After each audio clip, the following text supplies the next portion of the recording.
Yep, Yep, mic is hot. mic is hot. Hey man, Kamal, how are you doing? I'm good. How are you Yeah. doing? You okay? Yeah, I'm good. Brilliant. Yeah. Nearly a year ago we did the last podcast. Oh, really? Has it been that long? I know Yeah. it's been a while. Yeah. We were planning to do one, but we went into different rabbit holes. Yeah, it Yeah. happens, unfortunately. So what are you thinking?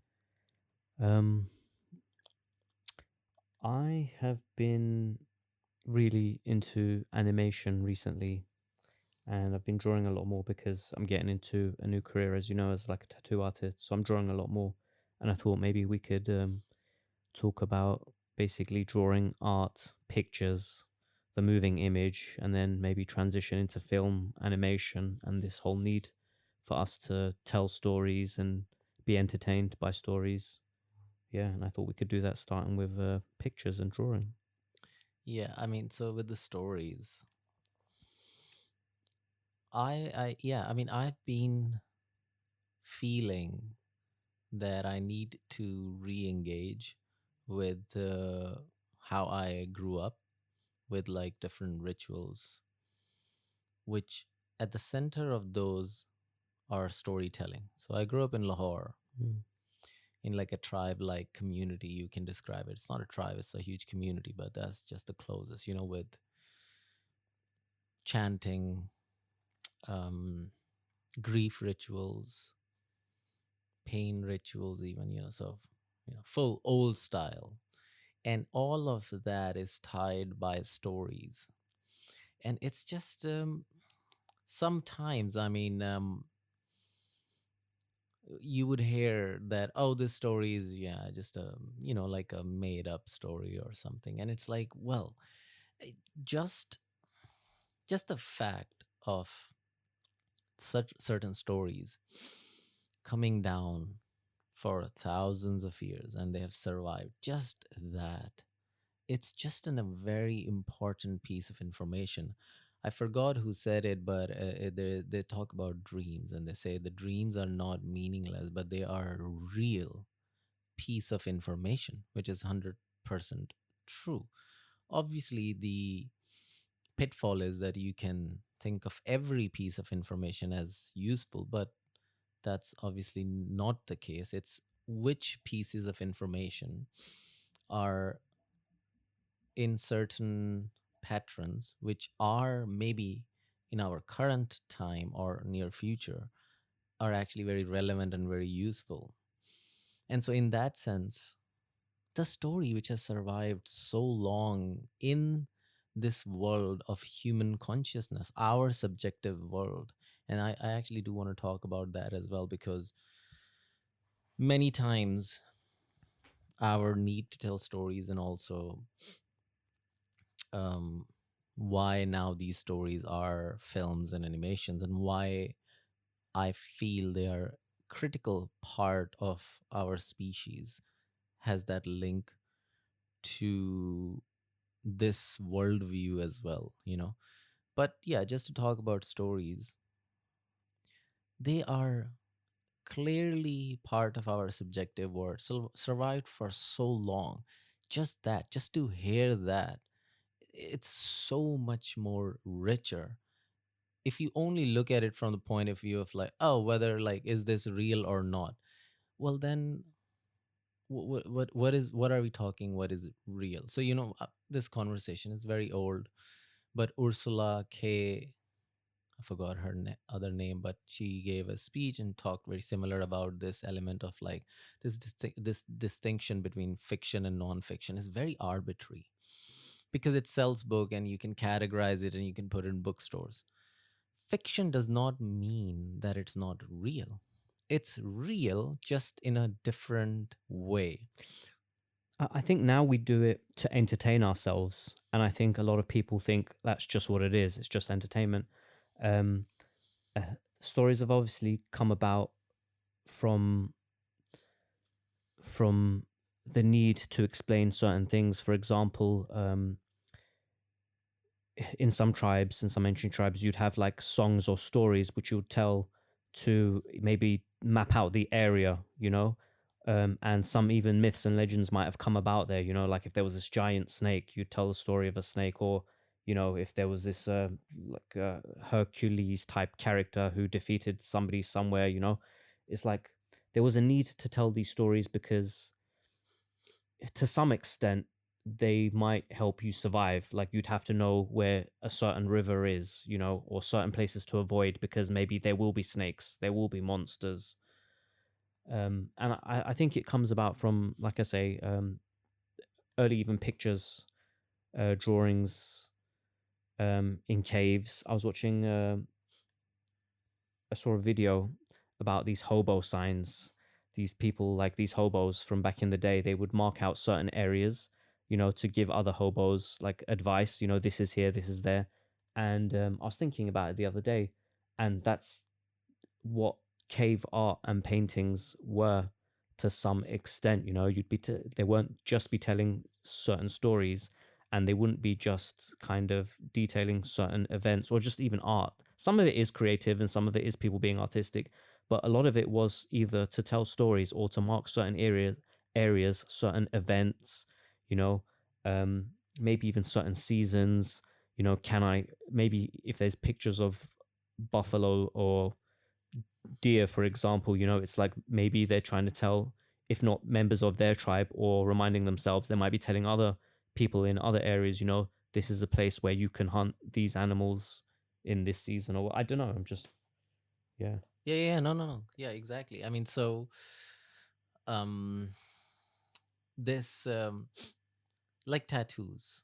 Mm, Tattoos were very important part of uh tribes and human tribes mm, survival. They actually were sometimes maps, sometimes very key information, sometimes navigation devices, sometimes key pieces of information which when you don't have a written record, they actually helped people to sometimes after a tragedy or after a disaster restart. And they were very crucial part of our survival. Who we are in essence comes from merging symbols and language. And language in itself is made out of symbols, but some you can say symbols and our stories are like a phenotype of our language. So humans have phenotypes. So phenotypes, are mhm, things which is like termite mounts, things or honeybees, um, like the home they create. Sorry. So they are not part of an organism's body, but they are actually very important. It's like an exoskeleton, mhm, which are very important for the survival. So it's like our language phenotype. So phenotype is human. The language is the phenotype for humans, and on from language comes culture, because it's the language through which we perceive the reality and the world in itself. But within that language, the other sub part, which could be considered as a sub phenotype, is symbols, the like images. It is those images, through which we kind of um, explore abstraction. And so we create symbols, and then we have language, which is much more shared and more concrete. So language goes from concrete to abstraction, but it is much more common and shared. But that's where the art comes in some way. Art is part of human survival, and that's what how it began. You can call tattoos an art, and yes, mhm, people do it mhm. for artistic reasons, but And it's a form of communication, isn't it? I mean, art or drawing, you know, it's a form of communication in that you're telling something. Like the example with what you gave with the tattoos. If you're covered in a map, for example, you're telling that map, you know, this is here, this is there. It's you're communicating something. To some extent, tattoos will be a thing of hierarchy. You know, it might determine who is the alpha, who is not the alpha, or who is higher, who is lower. even now it's like a status symbol, you know. Tattoos can be really expensive. So if you're somebody who's like covered head to toe, or just your arms or your legs in like these amazing portrait pieces, you know that person paid a lot of money for it. So you know that person either has money or spent it stupidly, but it says that person spent money on this. So yeah, yeah, it's a form of communication, art, drawing. So you said that this was part of like survival. Um, Sorry, I'm just making notes as well, Oh yeah, brilliant. Yeah. so that yeah, I can come back, because when you're talking about, there's quite a lot of things that are coming in my Okay, mind. brilliant. Yeah, I wish I had pen and paper as well. Do you want it? No, you know Do what? you do you want I'd rather just yeah? go off tongue. Yeah, You yeah. can.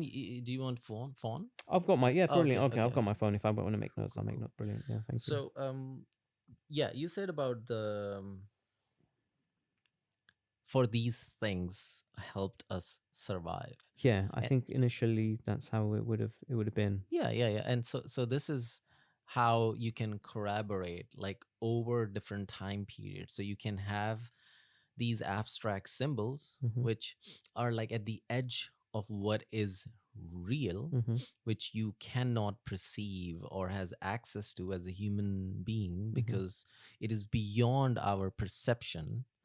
But you can kind of communicate through these symbols to this real, from your reality. So so let's define these two terms. It could be any words, but let's define as like this. So reality is what me and you kind of share, Mhm. even though our reality is a bit Mhm. different, because Mhm. we perceive from our Of course. senses and through our language. So language is somehow the software and the senses are the firmware in that way. And this metaphor is obviously not accurate, but this Mhm. is just a closer our times metaphor for Mhm. now. Mhm. And through those two things, you create in our through our brain a reality. So now how we used to think that brain translates reality, it doesn't. It's very clear through neuroscience, through psychology, through conscious altering research, that the brain creates its own reality. That is why the world of a snake, literally being in the same place, same earth, same world, sharing DNA, looks completely different. Mhm. And our reality looks completely different. Mhm. So let's define this as our reality, which we and you, me and you share, created through our firmware, which is our senses, and then our software, which is our language. So the firmware gives us the sensory input and other data. And I'm skipping my it's my I'm skip my mind. I'm trying to stimulus. Yes. So gives us stimulus through our firmware, and that data is then translated and put together, removed some, missed some, highlighted some through our language. Because if you don't know what a thing is, then you won't actually even perceive it, even though it's right there. You just wouldn't be, it wouldn't mean anything to you. So you see how not only we put symbols out, we actually understand things through symbols.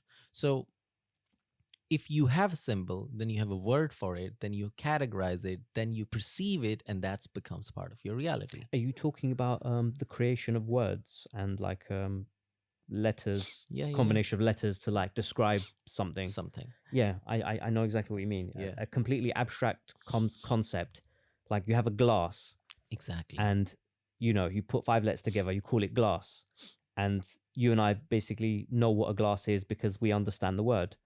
But where pictures are interesting, it's that saying, a picture tells 1,000 words, right? So if I say to you glass, that's all I'm telling you.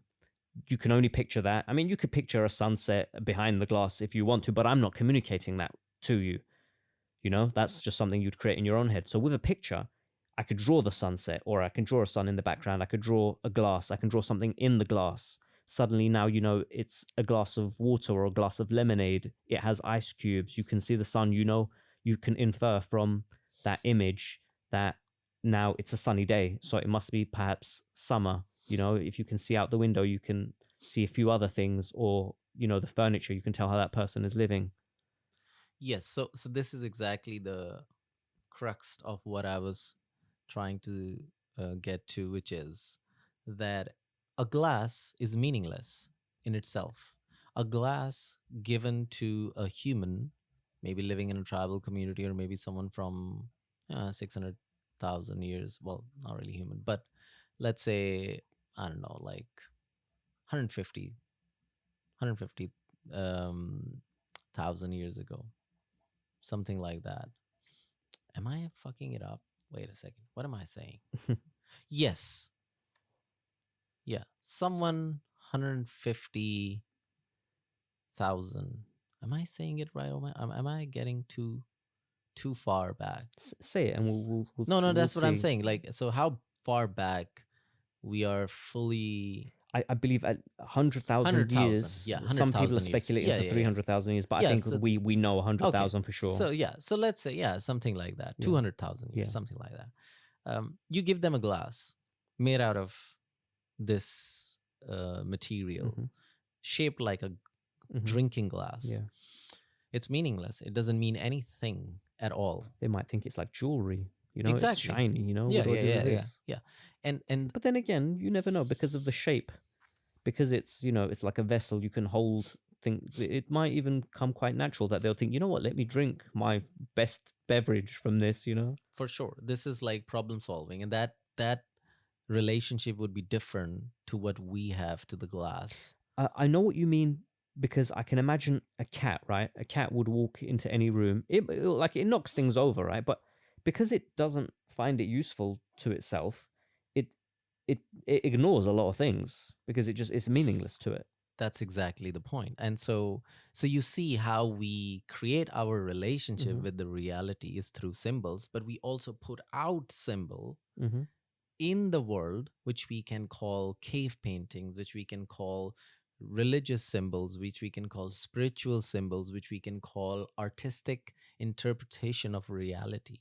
So what we do is that then we communicate somehow through this unknown part of our reality, which is peeking into the real, which I mean outside of human subjectivity, the universe itself, which include human reality, emotions, fear, pain, consciousness, also astrophysics level, larger level of reality, or quantum physics, the lowest level of reality. This kind of world, you can call it the real. And we are part of it, but we don't have full access to it. And so you see, we not only have symbols within us through which we understand the world, we also put symbols outside in the world to then slowly kind of have this communion between the known, which is our reality, and the unknown, which is the Can you real. give me an example of putting out symbols? Yeah, so you know how you are talking about cave paintings. So Hmm. you are Yeah. talking about maybe, anthropomorphic kind of Hmm. animal. Hmm. This is like a way of putting symbols outside and trying to understand, like, maybe our relationship between different life forms. Hmm. We don't have word for it, we don't have genetics, let's Okay. say, at that Yeah. time. But then you realize, oh, we actually had kinships Hmm. with all these creatures which we call beasts, who might sometimes hurt us, but we don't even know the part of what that. So, do you think the battle was over those last 200,000 years is to make that unreal more real? And that's why it evolved the way it did. People, I mean, maybe it took a few thousand years. It was only what up until I don't want to say the Renaissance art was better. It was good before then, but like it still took like thousands of years to like really get good at drawing. Yeah, yeah, yeah. So this is it. Like, you see, we are constantly, this is why I meant, it's not about like, oh, this thing doesn't look real. It's Mm. not about that. It is as real as something could be. And Now, what sorry. people call real is the domain of reality, Hmm. which has already been established. Hence, they consider it comfortable and confident, saying, oh, yeah, I can see it. I know what it is. It's considered this and it's been written for this many years. Yes, it is. But it's because it's now part of our brain's firmware, part of our language. It's now in the domain of reality. it doesn't mean that there is somehow a a story which is fiction, or an art which is more abstract, is not critical to the survival, not only survival, but the most important, exactly what you said. This is the journey of humanity, in some ways, transcendence. And you cannot have transcendence through the known, which sometimes people call it non-fiction, but the distinction isn't that clear. The transcendence only come from this unknown, which is outside of our reality, which could only be traveled in most cases through abstract. Either it is mathematics, which is very artistic, particularly people who are doing it at the edge of it. They were very mystics, really. They were not record keeper scientists, which we have now, which is very important, because you can't always have these people who are constantly at the edge. You need people to codify it, communicate it, standardize it, make records of it, pass it down. And it's just somehow, if that's who you are, which most of us are, it looks like that, oh, that abstract, that what you now call fiction, is somehow not that important. Do you do you think that the abstraction helps with conveying emotion a little bit better? Because when you're obviously just drawing an image, even if you're capturing it, you know, as it is, you're not really you're not really communicating emotion so much unless you know the person is like crying or whatever. Do you think that's what abstraction is helping doing? It's helping making the unreal more real with Mhm. emotion, although it's abstract. So it's still no longer a real representation 100%, but because it's the added abstraction, do you think it's helping maybe making it more real by like telling you a different communication, like now we have emotion, for example? Yeah, 100%. So so just to make the words consistent, um we can say, maybe, I mean, we can use whatever word, but I think it would be confusing slowly as we Okay. go deeper in it. You're right. Like, yes, exactly. You're making something more, what is unreal, into real. But we can, maybe, if we use how we talked about terminology, if we say making what is unknown Mm-hmm. more No. into our known Mm-hmm. world, Mm-hmm. that's you're right. Yes, because the well, I think understanding our evolutionary past, our ancestry, our stories. This is where the stories are important. And a lot of now modern um, way of understanding the world after the Enlightenment, if you call it, or even I would call modern way of understanding, somehow started, in you can say 13th century in Baghdad. The Islamic era, the astronomy started over there, and the chemistry started over there. And this is a very like a basis of, in some way, modern subject and science, which includes logic, which includes testing concepts and hypotheses, and not just relying on stories. And so both of these are very important. It's just the problem is, now some people think one is the all, and some people think the other part is all, just, be and all. um, it is the balance of both, and the both of them are art, both of them tell stories. But understanding all of it, if you really go back, I really think this capacity comes from our subjectivity, our ability to have subjective experience at this range is what gives us this capacity to create these internal realities. And such realities then create these forms. But if you want to go even back, I think at the back of everything, it is abstractions. Humans' ability to abstract is at the base of who we are. That created us. Now, other animals and other life forms can look at a thing and use it. but the concept of a tool is very unique to humans and some other species in the world, although we just don't know yet the extent of how much they also understand it, so we don't know yet. But definitely with us it is very unique in that sense, because not only we pick up a little um flute, like a fluted rock, and we were like, oh, this is, something very pointy and I can use it as a tool. But we understand the concept of sharpness, which is an abstraction from what you find in the natural world.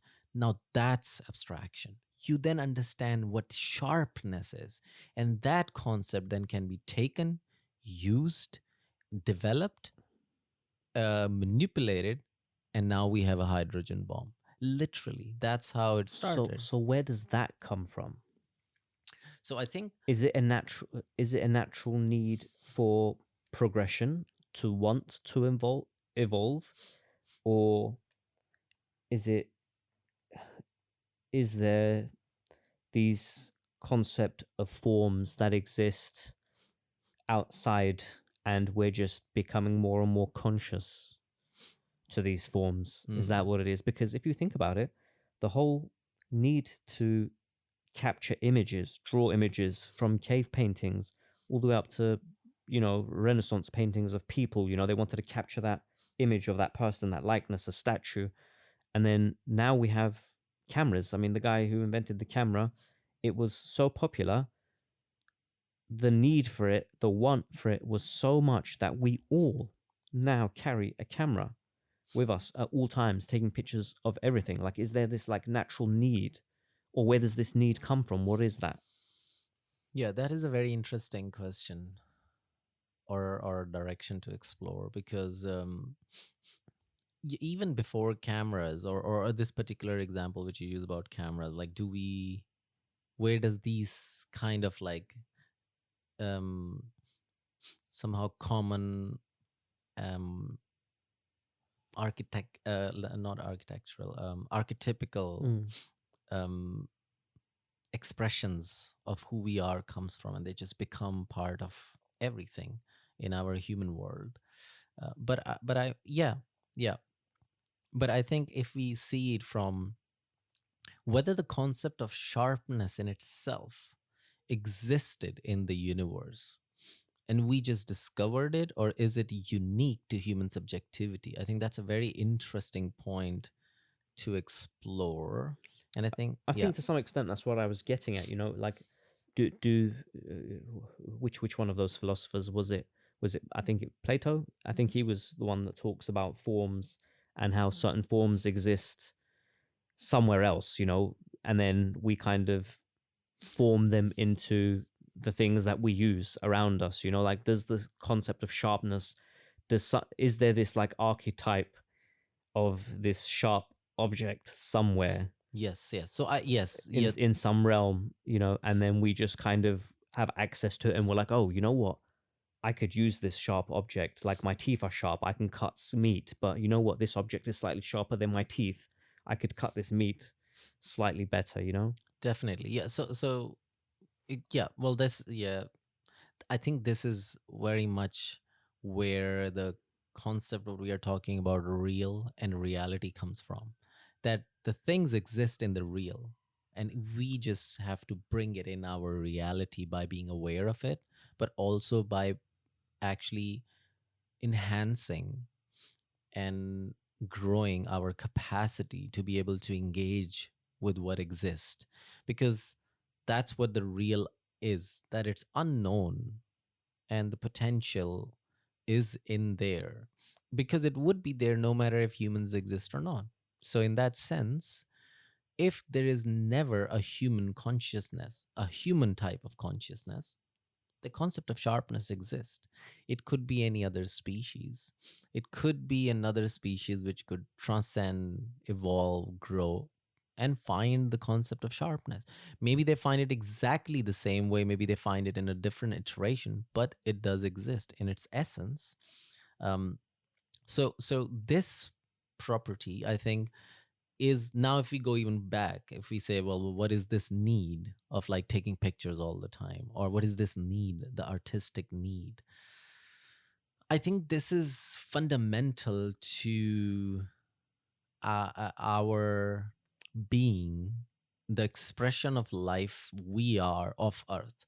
So, you know how Earth has all these different expressions of life, come from a single place, share the same DNA, but everyone finds their own path. And so, you know how I have this funny thing, like, what superpower you want to have, you know? And I mean, like, I would be like, oh, yeah, I generally used to say early on, okay, let me ask you, what superpower you want to have? Flight would be an easy one. Okay, Yeah. flight. So I always used to say I want to be able to control time, Okay. because it's like, well, I can be faster than you because I can just have portals. Yeah. So I don't need to fly in that way. Mm. Or it's just I can freeze time Yeah. and whatever, all that. You can be Superman, but if I freeze time, Yeah. what are you going to do? Uh, Interesting. But it's very similar when I discovered, as I was reading a lot about this evolutionary development and past history, but also when I was reading 2001 from the Space Odyssey. So not the film, when I was, the book Mm-hmm. written by, oh my goodness, I forgot the name of the writer. Who wrote it?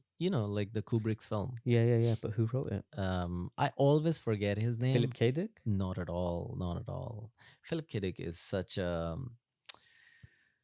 like a weird writer, and his writing is so. The 2001 Odyssey is written by someone. Abraham something? No, J.J. Abraham. No, don't. It's okay. It's very common. It's easy to find out. Yeah. Um, Isaac Asimov? Not at all. Okay. Yeah, he wrote I, Robot. Yeah. I'm just going with all these science fiction Yeah, writers. for some reason, always when I remember, I remember his name as Steven or something, but it's not. It's someone else. Okay. Let me just check it. Yeah, go on, because I'm curious now. You are? Yeah. Arthur C. Clarke. Okay, yes. And Yes. it came in my mind without even looking at it. It would have taken me a few goes, but I would have got there after another 3. Yeah.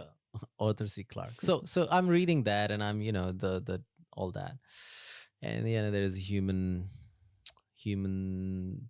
proto-human type creature, interacting with monoliths, all that sequence.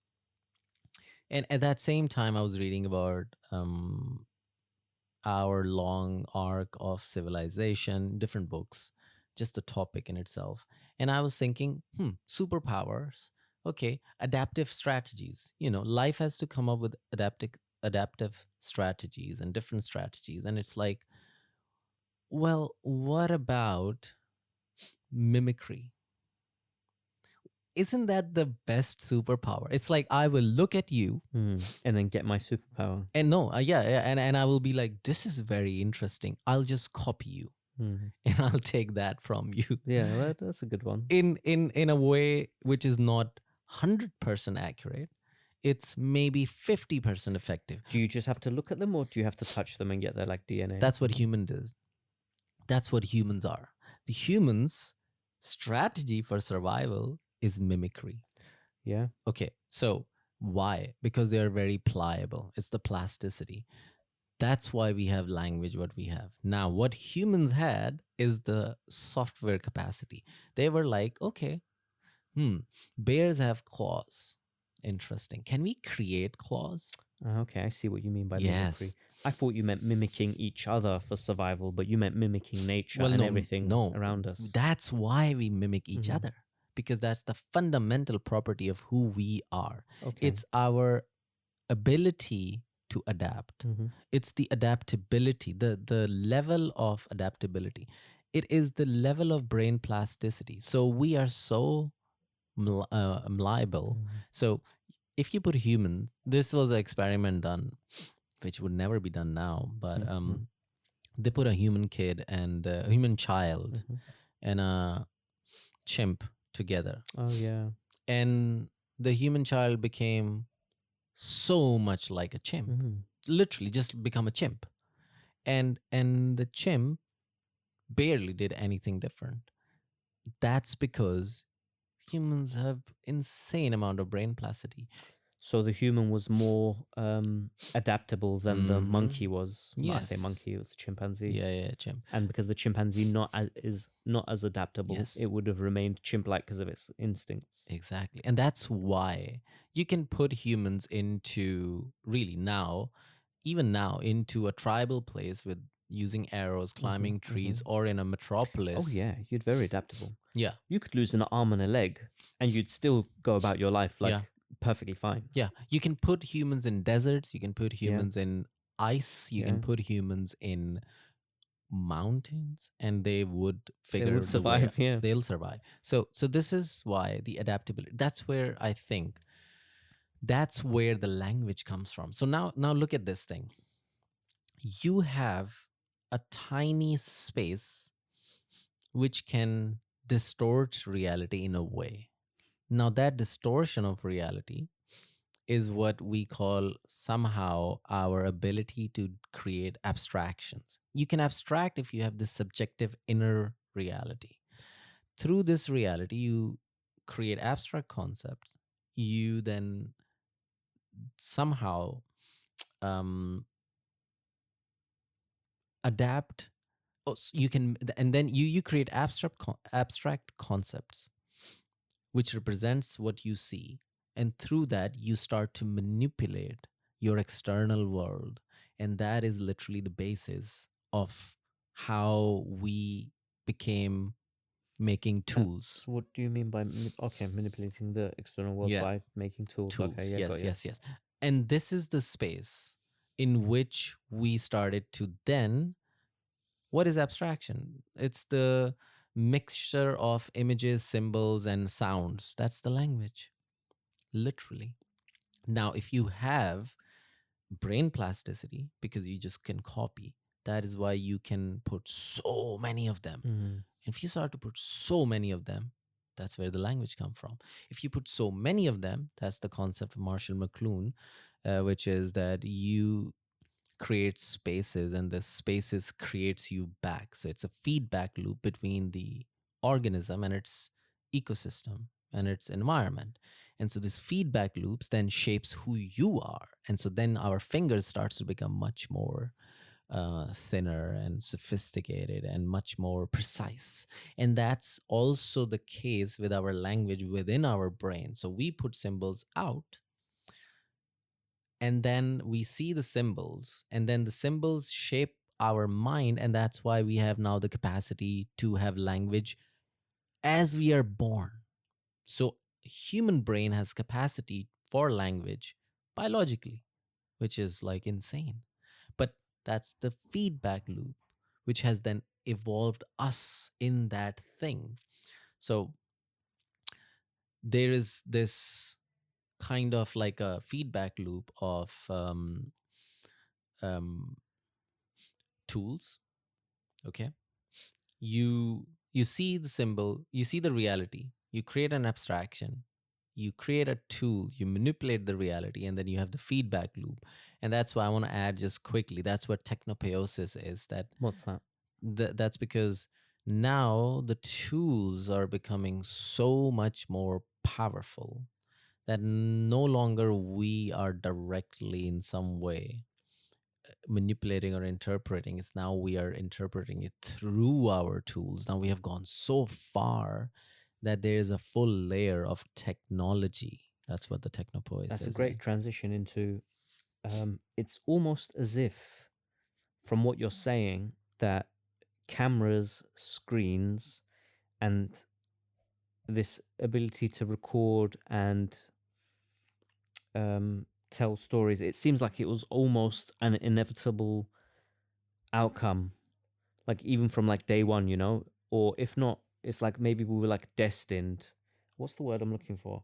I'm not sure how I'm trying to say it, but it's almost as if cameras or this concept of filming and recording existed even before we were able to do it, is how it seems like it's coming across to me. Yes, yes, I know what you mean. It's like the thing with the tools, you're right, is that it's a very deep ingrained part of who we are. Somehow, you know how people say that, oh, we are becoming, I don't know, techno Mm, species. mm, We have always been always been, that. yeah. We are made out of that. That's how we interpret our reality. Not only that's how we interpret our reality, we manipulate our environment through that. The fingers is the tools, like it's so precise and specific. We evolve all of this is how we have survived. We have survived by not our physical capabilities. We have no physical Mm. capabilities compared to anything, like really. The only thing you can fight is with your bare hands, like a maybe pigeon. Even that might just win over I know you. what you mean. I've been Yeah. thinking about it. Like I saw a swan not like long ago, and I thought to myself, that's a huge creature. You know, like sometimes like people try to like get too close to its children, and then like the mom or the dad will kind of like not bite you, but bite at you. You know, and I thought to myself, that's like a huge creature. Like, what do you do? One of those like starts chasing you, like start beating you with its wings. You know, and start pecking at you. Yeah, exactly. Like could you like grab it by the neck and like really want to like twist it and like hurt it, or is like, you know, I don't know. Yeah, yeah, yeah. I'm just trying to actually access this article, which I was referring to. It is about technopoesis. Um, Essentially, it talks about how we create this complex, dynamic knowledge, and it talks about like the emergence. You know, what is the emergence? What are the feedback loops? And some in this way, now there's a whole layer of technology which is in between. So it's like technology has become its own ecosystem. So if you as an organism grew up in its environment, you're part of your ecosystem. You know, it's like fauna and flora and fauna. And so what is happening is that the technology and what I call cyberspace, you know, let's technology in a way it's becoming a space, not just tools. That's the example of like the instead of dog wiggling its tail as a tool to use it for, I don't know, doing whatever it wants to do, you know, get flies off or just Mm. show happiness. It's the tail which has started to wiggle the dog in some way. And so that's why it's now a cyberspace. Now the cyberspace, it's becoming complex. It's becoming so complex that it's kind of starting to mimic the complexity of our natural space. Nowhere near to such complexity, but even just to get to a place where it's becoming into like an ecosystem, that's the reference I'm giving. That's the point I'm saying, that now this is part of translation of our reality. Before, we have one layer of interpretation through our tools and symbols. Now we have added another layer of interpretation to what is real. And that cyberspace is part of our subjectivity, creating these kind of subjective loops, which will change us. And it's not that they will change us, they are changing us. That is what social media is. That is why it is so impactful. Sorry, it took much longer to come to the point which you were saying, but I thought that was the only way to come to the point. Hence the phones you have in your hands. Hence that the reason why certain technologies are so intuitive, because they are now part of your exoskeleton, because that's who we always have been. And so if these technologies and these cyberspace is becoming somehow this interpretive layer of your reality, they are you now. So you, it's like they are now part of you. I mean, to some extent, we have become cyborgs in that in that way. You know, we're like so reliant that it's almost a part of us. and we're so reliant on this technology that in the next few decades they probably will be a part of you. I mean, already we're starting to wear like Apple watches and what they call them, smartwatches. So like they're already kind of like stuck to you, and it will maybe be a matter of time before you even get it implanted. But think about that. I mean, this Hmm. whole need to either tell stories for survival, or this whole need to use tools has come such a long way from, cave paintings to having a mobile phone in your picture, I mean, in your pocket, that you can do anything with. Yeah. So I think that's what I was thinking. I think we have always been cyborgs. And Oh, okay, I like that. I know what you're saying. I get you. yeah, this is what it means Mm, to be a human. mm. To Literally. to naturally be a tool using, maybe we're the tool, really and truly. Well, yes, yes, we are. We are the We tool. are We in make we some make it way. happen. Yeah, no, yeah, we are an expression of life, and whose expression we are of Earth's life. So we are definitely. It's like we are its in enzymes. Technology wants to exist and is using us as a tool for its survival. I think we are the technology. I think we both are children of Earth. Literally, I mean, to some extent, we are, right? yeah, We're like mechanical. yeah. There's a whole bunch of things going on in your Well, body right well, I now. mean the electric. If we say so, this is the distinction. Tools are the technology. It's just that we now, because live in a world which maybe is not a steam world, because at that time steam would be technology. We live in a world which is of electricity, and maybe there would be something else later on. So we just think technology is electricity, anything made out of Mm, electricity, yeah, which is not true which is in not any true. sense. And so I mean, even that part, the electronic computing software part, is children of this earth. You know and what? and You, there is not much difference between these kind of life forms. So this distinctions, the thing is, it's very important to make distinction, and that's the issue, a forever issue. We need to have our egos and our categories and our distinctions to be able to navigate. So that's what I would call, it's a pragmatic, useful illusion, which is very important at times, but it is an illusion. This separation is an illusion. But also, you cannot survive, you cannot navigate, and sometimes you cannot even grow without such illusions. These illusions are like our crutches, which we use, like a little rocket stand, which allows the rocket to stay up, and then the fuel engines at the bottom, which you eject the moment you get out the outer atmosphere of the planet and the gravitational pull. It's like that. The problem is if it's become the thing. Imagine if rather than actually launching into the space, you started building little cabins inside the fuel tank and just living there. That's what the distinctions, that's what the categorization, separation, and the ego, which is the representation of this separation, could do. It becomes at times at a driver's seat and becomes, it's about that. It's just a little crutch, very important one. Without it, we yet don't know how to be. So also the other part sometimes like, oh, just kill it, doesn't matter, all one. That is not also a very useful way of being. You do need distinction. I mean, how, this is an example, it's like in a video game. If a video game character who you are playing is a third person player, you're navigating and it looks back and it tells you, dude, I am separate. And you'd be like, what? No, you're part of a video. The fucking code which built you, built anything. What? No, it's, you're just a line. You're not like, what? Well, you're not different.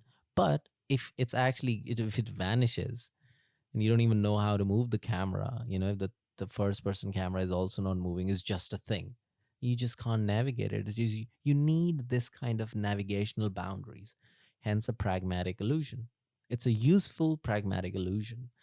Now, that's what I mean. The separations are important in certain way. That's why we come whole circle to how we started. It's important to have distinction between fiction and non-fiction and categorize it, but that's not where we grow and transcend and actually survive and become what really we are hoping to, with something with loving kindness, some species which is wiser and in sync with the symphonies of the whole nature in itself, not just earth. We're not even in sync with earth's symphony. I mean, if that's we were what, like shrew like thing, maybe like a single cell organism, we are here. I hope we don't stop. I mean, if we are stopping, then what's the point of living, to be very honest? If that's all what this is, if that's it, if this is what we will be, then it's just going to wither away, really. And I don't mean that like me and you will forever be there. I mean, we will change into something completely different that they would not even say that we were the same thing. And maybe they will, because it's much far away. I mean, would we look at a shrew and be like, oh yeah, this is us? It is in this way the same thing. So if that is the trajectory of our transcendence and growth and oneness, we have to not only be stuck with these separations, although separations are still very important to grow, because we yet don't know how to do it. And maybe at some point we can. We can be just one with everything, you know, and still we can grow. But at this point, we just don't know how to do it. And so if we do want to grow, and if this is, towards what we are looking at, like well-being, towards this transcendence, towards this oneness, towards be not just in sync with this earth, but in sync with the universe. Like, this is a statement which I say, it's to become the mind of the universe, playing its the body, our whole body becomes the mind of the universe, playing its symphonies. And if that's the place where we might want to end up, then we have to go beyond these boundaries and distinctions. So, non-fiction, fiction, reality, and real. What is more important? What is less important? It is the most critical part of who we ever were and who we are now. And art and the stories and what we sometimes call fiction, just to categorize it, is that path which will allow us to be that. Do you think that there's a struggle in the human mind between trying to find, excuse me, sorry about that, between trying to find the real from the unreal?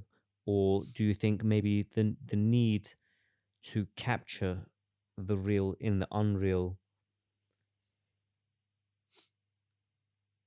makes it, yeah, do you think there's a struggle in a Yes. human mind between that which is real Yeah. and that which is not real? I think that's the ultimate That's the struggle. ultimate struggle. I think it's you I think that I describe it, the distinction, the hearts who are driven by the love, Mm. which is the unknown, and the hearts which are driven by the fear, which is the confinement of the known, only trapped in this confined, circular, dark, self obsessed, at times only somewhat rational. Mm. But, all I don't mean rational in a bad way at all. I just mean if that's the only way of looking. And then the other part of our species, or another um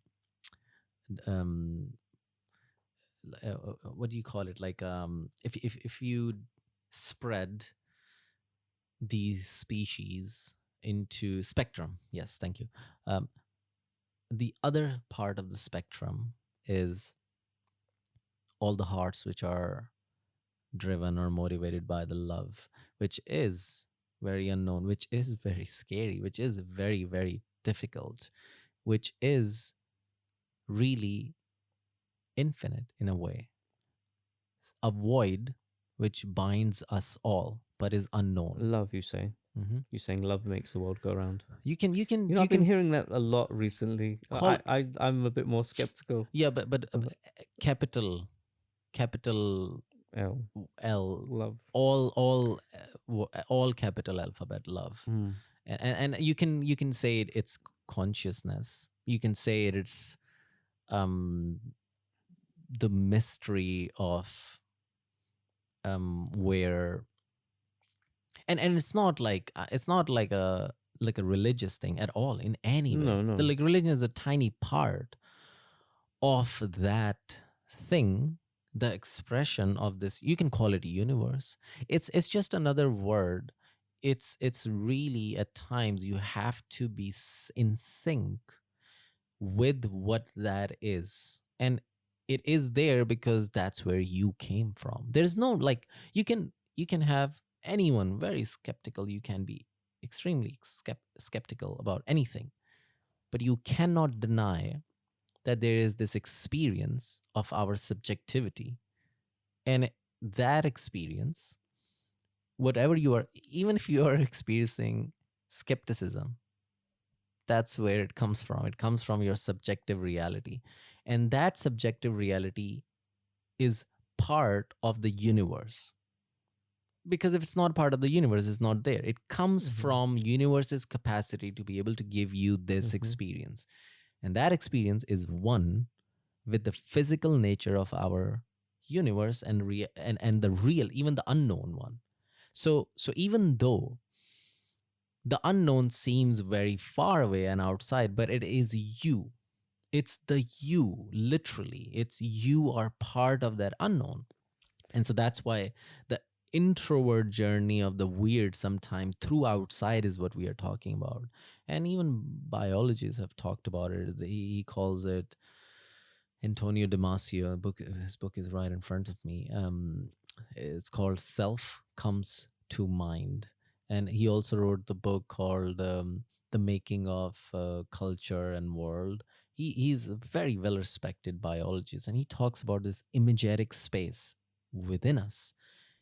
It is that space within us which started very biologically to be what is the one thing you want to do? You want to know, where am I? Like, what is this environment around me? Okay. And for that you need separation. So coming back to the same conversation we were having, that's why you need sense of self in a way. Again, a sense of self is an illusion, but a very useful one, because you're exploring where you are, who you are, like a starting point. If you are God, which means that you are part, again, God is a very Mhm. troubled word, but I let's know what say you if mean. we Yeah. are universe, Mhm. well, where would you start to have this realization? You have to start from a point. So that point is you. And so when you start with that point starts very deep within organisms. And so that part of you inside cells, even in smaller parts, have this way of representing information of what is around them. And that information is created somehow as the single cell organisms become more complex. They start to create this internal imagetic space of what is outside, so they can learn within and navigate. And that is compounded slowly into this kind of emergence of these very complex beings. And I don't mean just beings, me and you, I mean just life forms. Mhm. They are somehow in that way have this kind of variable level of subjective experiences. Our one is just at a very different level, because that's all what we relied on in a way to survive. And so we have this inner energetic space which is made out of that unknown. And so, yes, to discover, sometimes we can go within. And that's where I think a lot of far fetched, not far fetched, I would say that is where a lot of unknown constructs lot of unknown realities, lot of unknown language comes into our known reality. It is that mystics, scientists, astrophysicians, animators go within and out into these faraway dimensions and bring this to us. And this is one of very, very accessible, important ways. You have the unknown right there. You just have to touch it and you know what it is. And so you can be very skeptical about it, but that exists within you. You are having that experience of skepticism. And if that skepticism exists, it exists within the universe. And that universe is very unknown, and you are part of that unknown. And so it is not trying to somehow create a logic or a system. The words I'm using is meaningless in a way. The words I'm using is just placeholders. You can use whatever words you want. And again, the problem is that I'm having a conversation with you, and so we are using these words. We can have a conversation with someone else, and they would be like, "Oh, well, this word doesn't mean that, and why would you use God?" And I would be like, And "Well, if it he just speaks a means different language, you wouldn't understand at all. exactly, exactly." So there is that. So it's so already because we are made out of this flexible, symbolic being. We're That's why, constantly curious, trying to solve everything collectively, communicating, like you say, in one language, in multiple languages, as a collective, trying to unlock the whole unknown into the whole known. yeah, yeah, And through that, this is what I was thinking. Through that, we've unlocked entertainment. So that's why we're telling stories. So before it was useful, we wanted to know everything. It was for our survival. And then now it no longer matters to our survival whether we know how the Big Bang worked. But we're curious, we're still trying to find out the unknown. So, how did entertainment kind of come out of that from it being survival and curiosity and this malleability that you talk about where we're all so adaptable that we could even, like I say, learn multiple languages, and you could put so many points across. We record things with cameras, like I say, anything, like we can communicate just about everything, and we're trying to communicate everything. We're trying to solve the problems of the universe. But how does entertainment come out of that? We watch movies, for example, and that is kind of some fact turned into fiction. As you're talking about this whole making the unknown known, but now we've turned that into just like just entertainment, like I say. Like, I mean, I guess you could argue there are some archetypal stories in there that might still help us for our survival, but some of it isn't. Some of it is just like brain dead entertainment. It's just like you 100%. literally come home from work, you know, have a cup of tea, coffee, beer, whatever it is, whatever your ritual is, and you just watch TV or YouTube, and that's it. You're just watching it. You're there like a zombie, and all you're doing is trying to be entertained. You're not. I mean, you could watch documentaries, you could watch Discovery Channel and learn a little bit, but for the most part, everyone has their movie or TV series in which it is. There's nothing educational about it. It just really is, Yeah, entertainment. this is a different, we are going in a different Okay. direction. No, yeah, no, I meant like perfect, Yeah. fantastic, just a little. We are now, yeah, this is more yeah, more social aspects of somehow where we are, how many we are, what technologies we have, and what kind of stories we tell ourselves essentially in that way.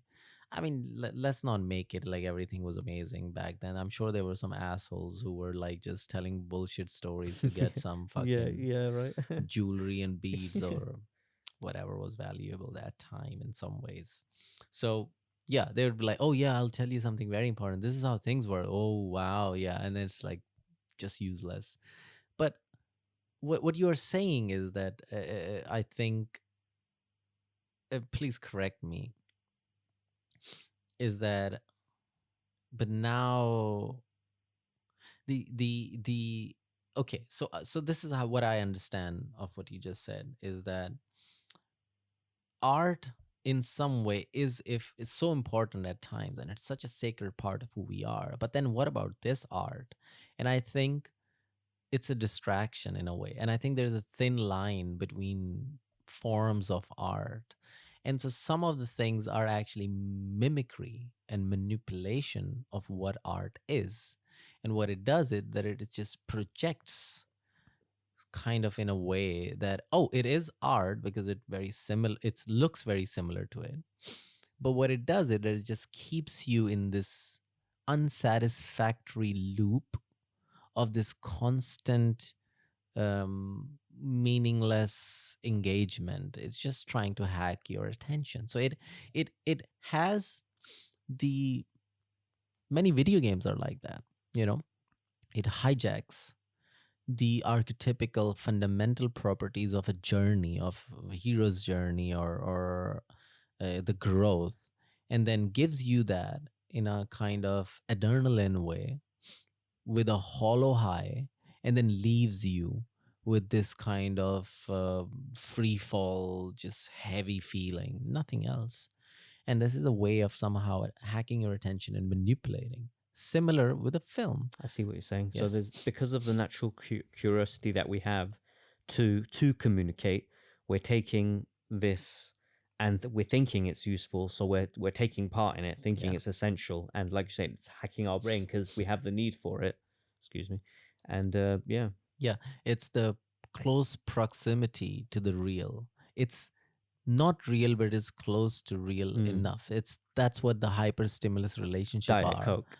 Diet Coke, high salt, high fat diet, fast food, um, porn, proxy. It's the proxy to the sex. It's very close, but it's just unsatisfactory. And that is why it's a hyper stimulus relationship. It is very much instant, it gives you a spike, but it never actually truly fulfills you. Mm, And that's the difference. It's unfulfilling, uh, somehow hyper enhanced experience. So it creates a high stimulus which gives you addiction in a way. So it's like an unhealthy relationship to pleasure in some way. Art is very pleasurable, sex is very pleasurable, food is very pleasurable, but your healthy relationship with pleasure is actually anti-addictive. And so yes, some art where you're watching it could become part of you. It might become didactic shift, that's what it's called. It's that you no longer see a piece of art through the lens of that I'm here and the art is there, like a film or a picture. You start to look from the point of view of the subject in the film. You become that.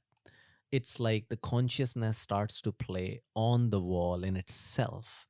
It's those moments actually where you realize that you are much more than this monkey mind and this meat body.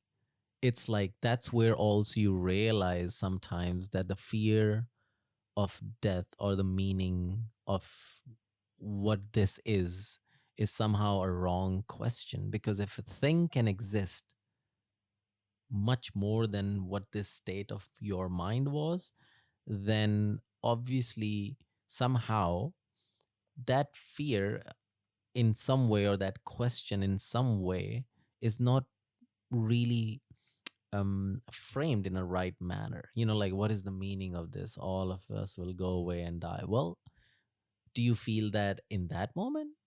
If you don't, then I guess that's not that important question, because if that's the most important question, that should never go away. But it does go away. You do feel meaningful. You feel fully immersed. You feel part of everything.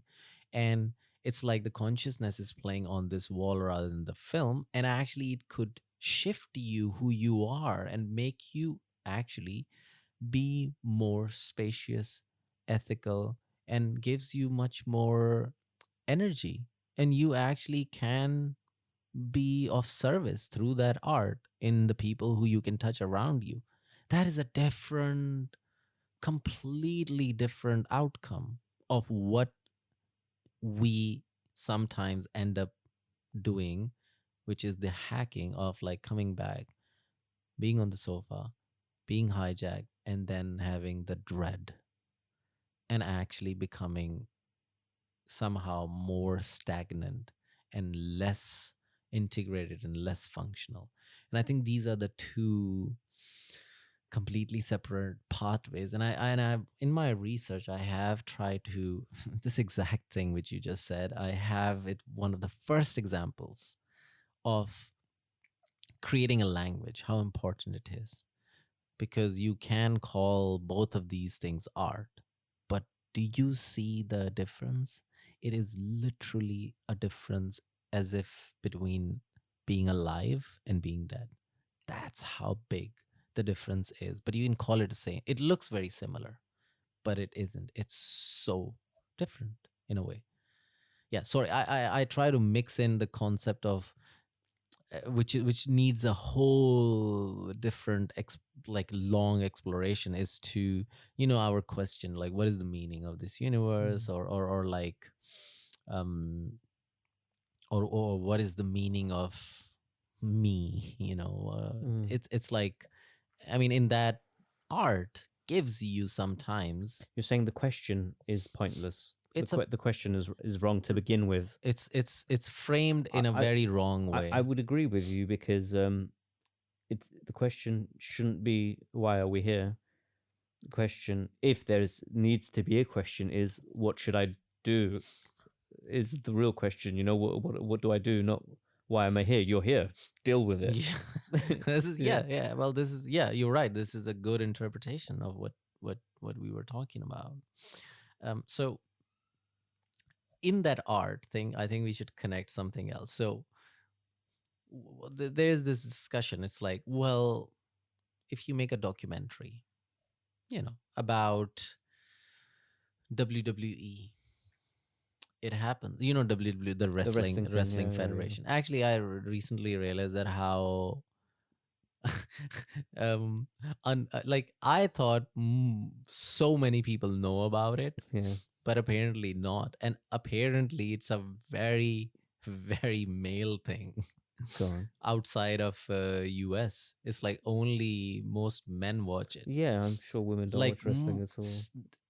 like I asked few of my friends and they're like, what is WWE? I'm like, do you know Vince McMahon? Yeah, I used to watch it when I was Yeah, younger, yeah, but like same. I haven't I'm in like John forever. Cena, Rock, Yeah, Undertaker, yeah, exactly. How do you not Hulk know these Hogan, Hulk people? Hogan. I'm Yeah, sure Hulk, everyone. yeah. And they were like, "You what? Wow, who?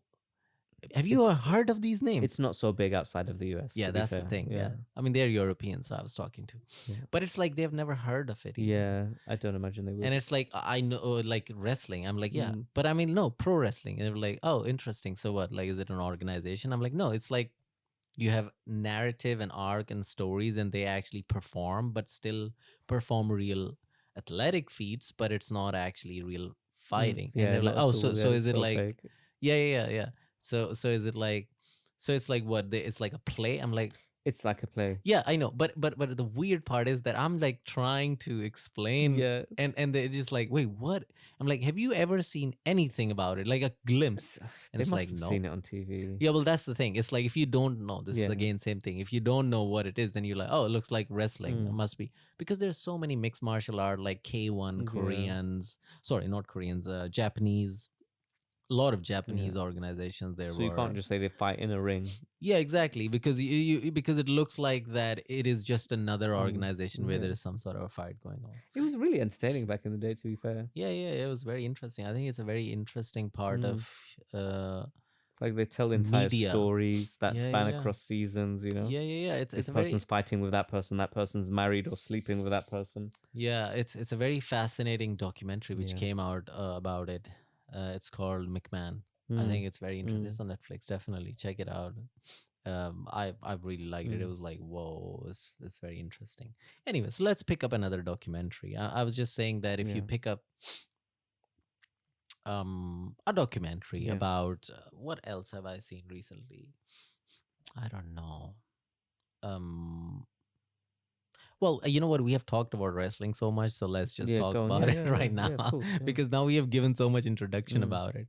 So, if you say, "Oh, there's this documentary about there's a person there and there, and there's this wrestler, and you see, and we can see the story. This is the ring. These are the people."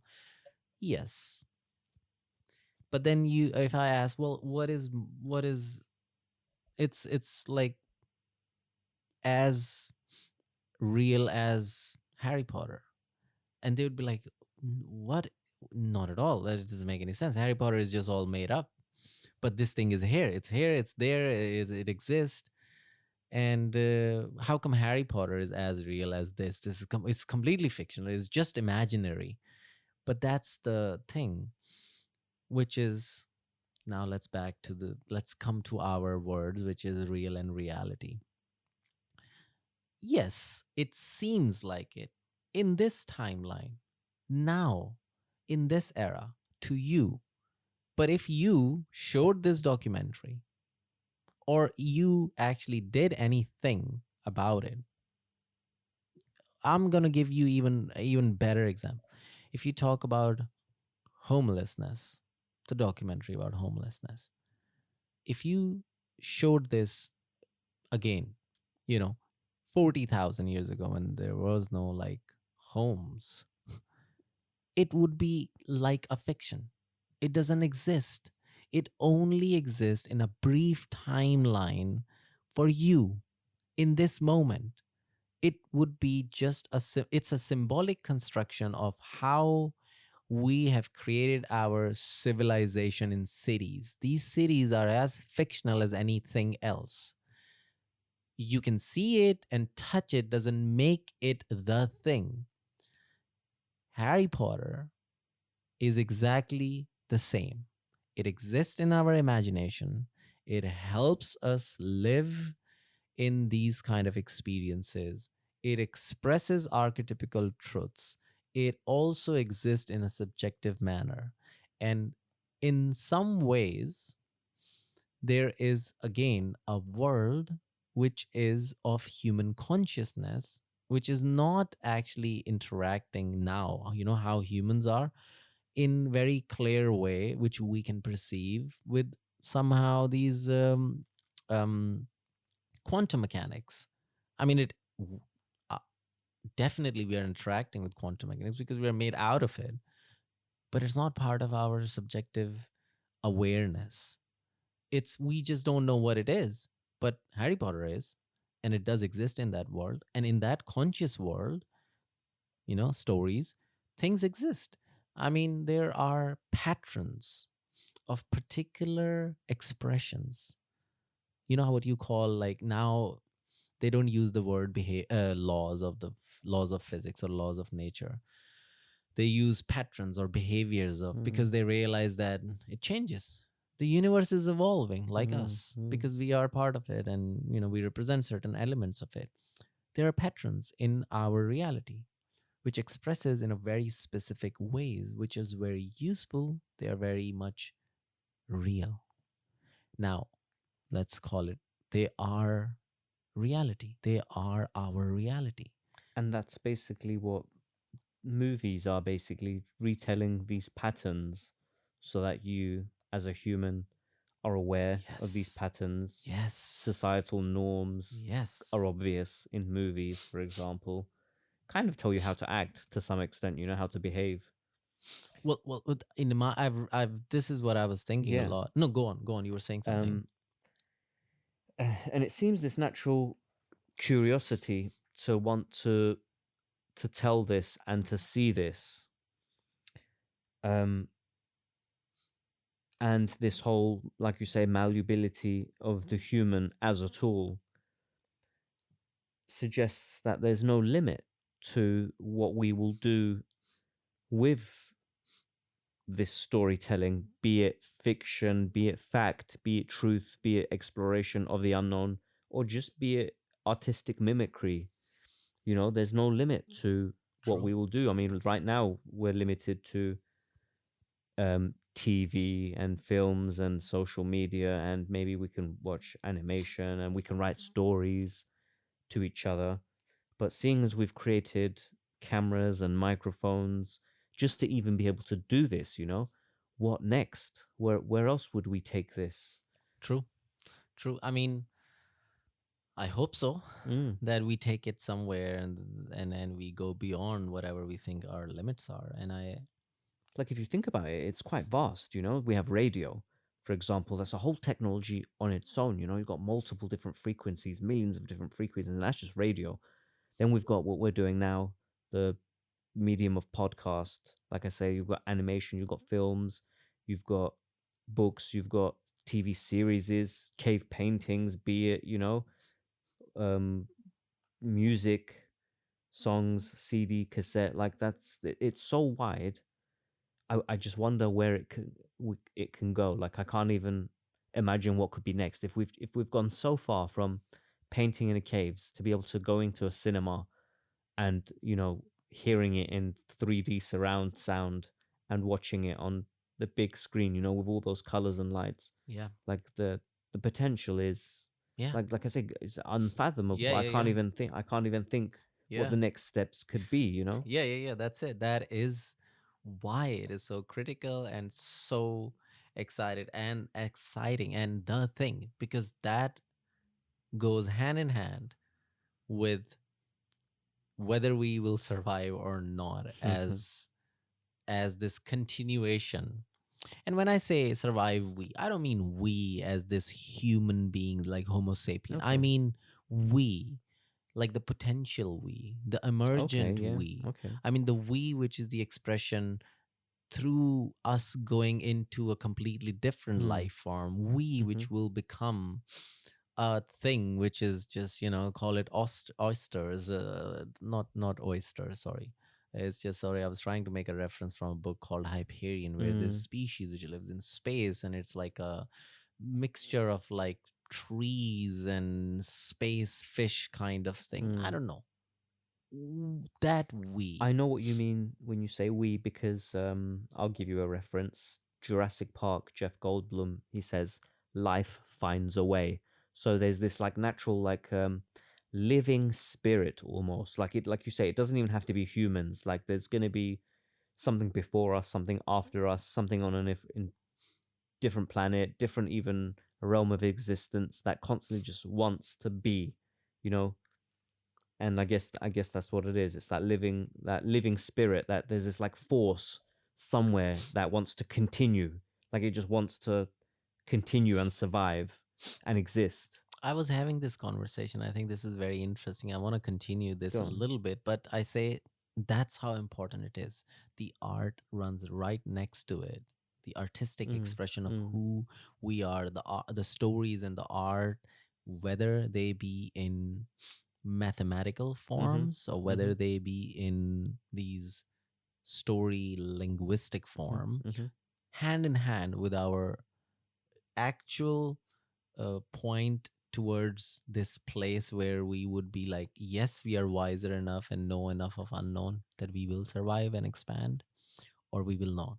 And so that's it. That's so meaningful. That is why we should be, living and drawing things and telling stories, because I mean, if that's not, motivating enough, if that's not, what makes you feel part of this whole thing, and if that's not what gives you the heartbeat to be, one and in sync with this challenge. I mean, it's a huge challenge. I mean, what else?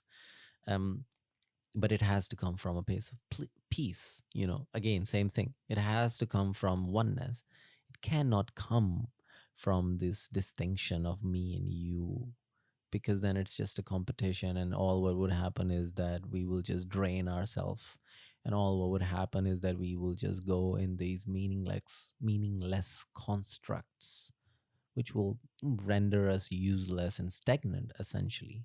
And so it cannot come from that place. It has to come from a place of peace towards love, which we just described, the big letter LOVE. mm.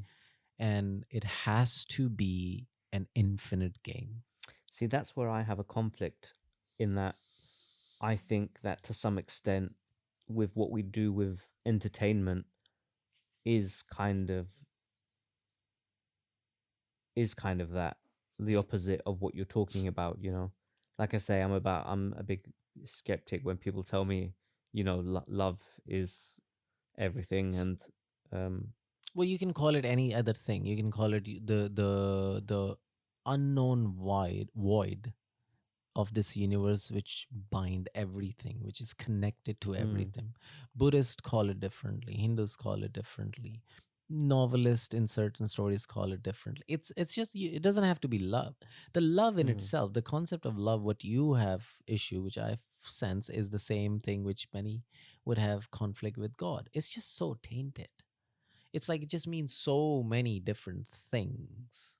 I don't think it's that. I think what it is I think I believe I'm a realist. Obviously, I think that about myself, and I think that yes, we will need to be kind to each other for very obvious reasons. But I feel like I guess maybe the word is tainted. I think that's maybe what I'm having trouble with. I feel like sometimes you have to understand that although we have to all be nice to each other, there are times when sometimes you cannot be nice to somebody, But and that this that might come out of love as well, I guess, out of respect. but this is not a competition. That's the No, I point. agree. It's not a competition, but for example, I'll use the examples of lions, right? They're in a pride. They love each other. They care for each other.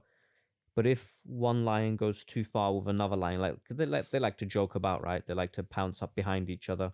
But if one kind of hurts the other one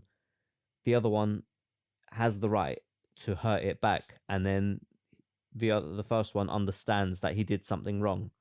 So like sometimes, and that, like I said, that is a form of love, but I guess, like I say, I'm having trouble because I do think it's tainted because people talk about, oh, the world, love is what makes the world go round, and I think sometimes what they mean is you have to always be like a very rigid certain way, and then the love to me seems false. Yeah, of course. I think Yeah, of I think course. that's what Yeah, it you're is. right. And I think we are mixing up. Okay, it's a slider. Yeah, You know how yeah, that yeah, is. yeah. This is the language thing. It doesn't mean you are a pacifist. Sure. Just so you Yeah, know, yeah, yeah, yeah. it doesn't mean it. It's very But I passionate. think that's how it comes across, and when people say it as Exactly. well, I think That's a it. lot of people say it as pacifists. Not at all. Can I just get some water? Yeah, let's do it. Yes. So you're right. Yeah. It's exactly. It's a very good point you picked up around how it come across sometime. What the words I was using, like peace and love, and it is yes. So it is not at all passive. It's actually very um, much full of passion. It's it's very much full of service. It's very much full of action, even if it is action which is not in movement. Sometimes we confuse these things. We always think somehow action means movement, and it doesn't. Sometimes, give you a very quick example. Sometimes when someone faints at you, if you flinch, if you make an action, actually, this is detrimental. To be able to let go is an action which is better suited in that situation. It is the most effective action, but it is very active. It is not passive in any sense. It's actually much more engaging with what parts you can touch. Now, when I said that two words, in a way, I was not talking about what you do to others, actually. It was more about how you live your life to answer the question of where is this species going. The answer to the question of where the species is going is answered by living your life. And what I was saying was that a subjective place within you, that imagetic place we talked about, I mean, the place of creating, these art forms or creating these stories or engaging in the service, it has to come from that place within you. It's not an external thing which you do to others, or the or exactly what you were saying. It's not a um, ascribing or somehow defining the ways of behavior. It's not like a rule book of how you behave with others, like, oh yeah, just be passive and all good and nice. We are not that now. This is our shadow self. If that's what the expectation is, it would always fail, because that's just not who we are. That's just not will work. But if you say that, well, the way we do things include violence, and that would never be changed, I think that's where it kind of wouldn't work. Because yes, it's just not how it works now, but that's what we are talking about. Talking about the unknown way of being, the beings who can understand the concepts without the opposition. So we don't understand anything without the opposition of a concept. We don't understand what is black in its essence. We have to have a comparison at this point. That's the limitation of our consciousness and our perception, but maybe at some point. And the point which I was saying is that it is what you were saying. Like, if we have to survive, this art is like the question of, the survival. And the stories you were saying that maybe this is the like reason, like we give these artistic stories or pictures or other forms of these expressions, is where we are somehow translating these patterns, which exist in our subjective world. I was watching Guillermo del Toro's film Hellboy, and it was fascinating to watch, and it was so inspiring. But in its essence, it would be like, yeah, just some monsters and some guy comes from hell. Wait, what is this? And it's like, okay, so many stories and stories, how he's a master of. I've actually seen it. I thought it was really good. Oh, it's Yeah. amazing. Did he do the second one as well? Yes, he do 1 and 2. It's fantastic. Yeah, I really liked it. And it's like kind of exploring the terrifying, mysterious creatures. So it's like practicing some way this kind of like anticipation, and then leading to perception, and leading to somehow imagination, and then leading to our instincts, somehow like practicing this stories in our mind, somehow in this way, melding our mind with this kind of symphonies of nature, and then building this language which merges the unknown with our known reality. And this is where we are in that way. I was just thinking, are you writing any stories at the moment? If you've got anything like you would like to tell anybody, look, not right now, but I'm just asking, like, are you in the process of? Do you have anything written down? Any ideas? Any stories? I am actively writing 2 scripts, which are very much developed, Yeah. and I have written fully developed script for an animated short film, and then there's a third one, which is So that they're not that scripts. developed. So they're scripts. One's Ye- like an animation, and 2 of them are either short films or films, and these are scripts, right? You're writing Yeah. So it's essentially I'm writing a story story to be able to in script make it form, in a or you're film. writing it just like as a story right now, and it's just a story right now, or like you're actually writing it as a script because you want it to be Yeah, a film. yeah. So I'm not writing the dialogues. The reason I ask is why do you want to tell these stories? What is it about these stories that you want to tell, and why do you want to tell it, and why as a film? I think one of the reasons, well, I love films and I Wicked, love yeah. this art form, and I think this is what helped me to explore this unknown, this place which I physically cannot go, but I can go through these experiences of these writers and directors and actors who are like these shapeshifters and magicians in a way.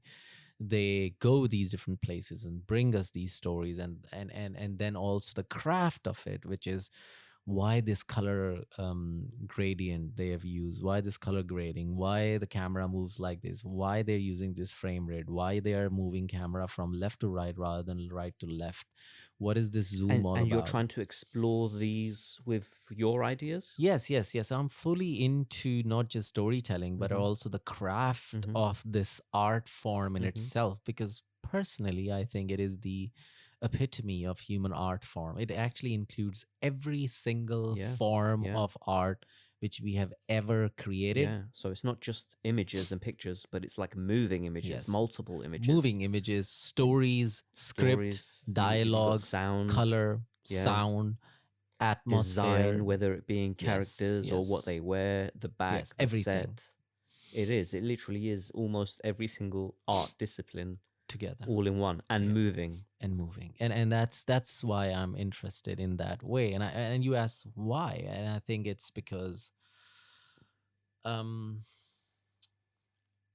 it's that Why those particular stories? well, wait, so I think just generically, first of all, why in that way, why the why what did it, why is it so important for me? And I think it's because um I think Peterson talks about it a little bit, and I think it is that we, a lot of us, are playing these very dangerous games without being aware of our shadow self.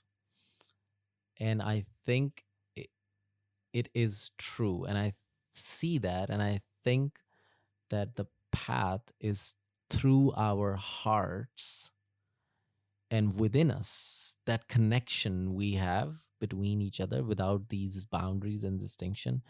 The pathway towards being wise and being able to grow is through our heart and connecting with each other. And I think art forms art form of the medium of film is one way to do that. And I think it is time to update the story of humankind. And that is why my stories are of that, because I grew up in like many distinct cultures: tribe, Hinduism, Shiaism, Sufism, Islam.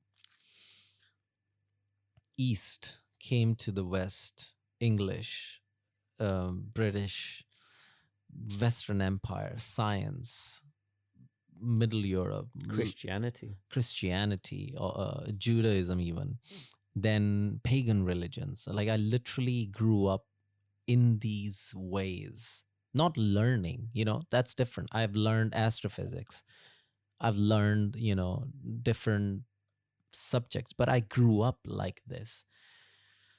And I think, and I tell you all the time, like how I grew up on the computers. I feel I communicate to this electronic technology.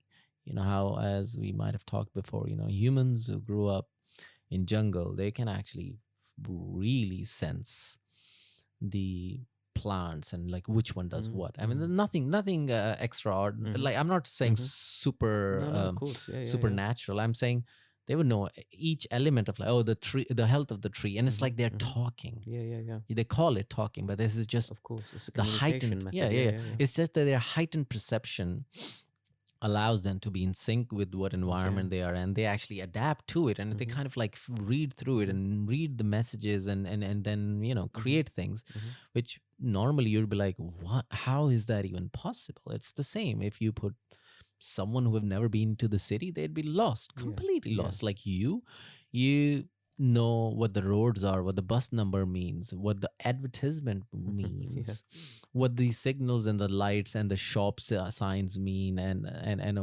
how to use your phone now. It's a completely different set. It's like a weird hive which you are part of, and you're communicating to the city constantly at a high pace, and that's one of the reasons why it drains you, because according to one of the mathematicians who did this study and complexity study, and a biologist, they think that cities are in a way unnatural, and they grow at a pace which, according to the rule of scaling, which happens all around the world, they have like a point 0.5 increase than anything else in the entire universe. Everything has a scaling pattern, and all of them is similar, because the whole universe is somehow based on certain similar Mm-hmm. law Yep. patterns. Yep. But the cities are actually a bit different. And one of the reasons why they're like, imagine they are a little bit on a fast forward. So that's why being the city drains you a little bit more, Mm. because that's just not what the natural rhythm of your being is. Anyway, you put someone in the city, they would also do that. You put some people who grew up on mountains would have different biological capacity, biological lung capacity. People who grew up on in deserts have a different type of intensity of emotion, and the Mhm. survival mechanisms are different. People who are in cold would have different type of skins, and that's why people who grew up with the technology, it's like they have adapted somehow. And I do had this word, and I've always felt it, just like I call it technomystics, but oh sorry, I call it techno spiritualist, but then I discovered there is a word already in whole studies, it's Mhm. just called technomystics. Anyway, so yes, I also had this, I sense it, like in communion with it, not in fear of it and not in awe of it. That's what you find Mm. mostly in the world, either in fear and in awe of. And I don't mean that at all. There's a communion to it where you can somehow sense the pattern of this thing evolving, and imagine nighttime, all the screens, any kind of screens and electricity and lights and grids and transports and aeroplanes all buzzing at the same time, and you can just you can just fly up to the city and have an eagle eye view, or just a constant view of it, and you can see the patterns and you can kind of anticipate. So something like that. It's hard to explain, but we can go into that in a different conversation. But that story, I think it's time to tell the story of, I would say, Hyperion like story, which is a novel, and also Karbala, which is the story of Hussein, who is the grandson of Muhammad, and happened in Karbala, which is a very much like a transcendent story of this new way of being. And I think it's time to tell those stories so we can update and upgrade the story of humanity in itself. And that's through this film. It's almost like what I was saying about how the technology has evolved so much, is that it's like you're trying to tell these stories maybe like in a new light for the modern times with the Yes. modern technology. Yes. There's a reason why I asked you why you wanted to tell it, and what intrigued me was the fact that you said the magic of it all coming together. Because I too I'm trying to tell a story. I'm doing an animated story um about vampires and witches, and my inspiration was an LSD trip. I was fascinated by the hallucinations and the feelings that I was getting, so much so that to some extent I had to show other people.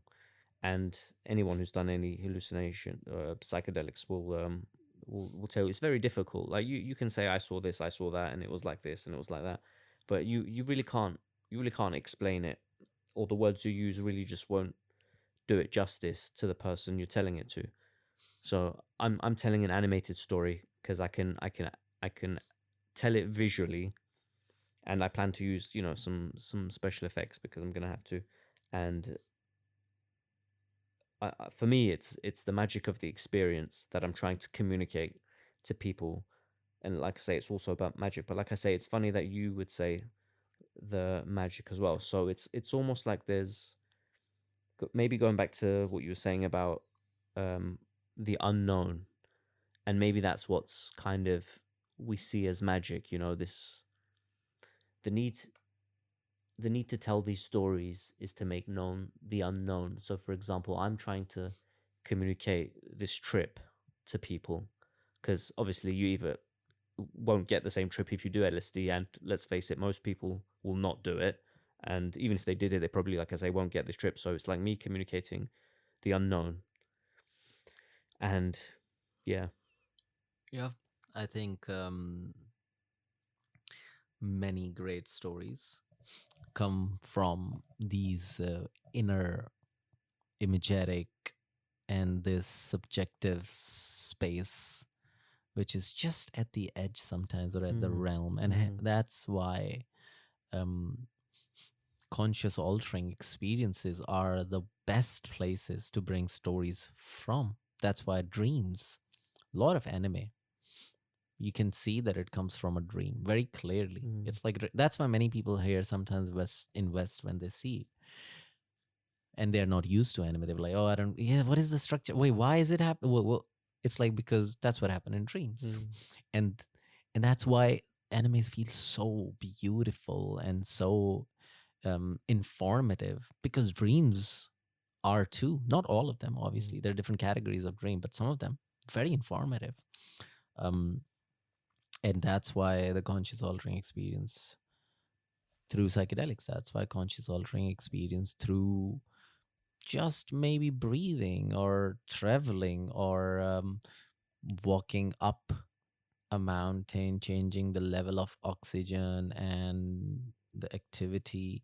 Many people who are artists, they or writers or different um, kind of skills or craft which they are working on, and they are creating new things in their craft. Sometimes you be like, oh, but yeah, I don't do any ritualistic practices, or I don't do any psychedelics, or I don't do any like these things which are maybe subculture or not part of a conventional culture. but but the thing is, many time you would people just can get to these conscious altering experiences from different ways. Psychedelics is one mm-hmm, very reliable one, but many different ways. And weird part is sometimes it's not that weird, but the one other element is that sometimes people have access to it just somehow, either through how they grew up or how the setting in their brains are, and the combination of how atmosphere, how their upbringing, how the atmosphere of their upbringing somehow trained them in that way. Some people can get it through a very least amount of ritualistic settings, or you can say set patterns of steps they can take.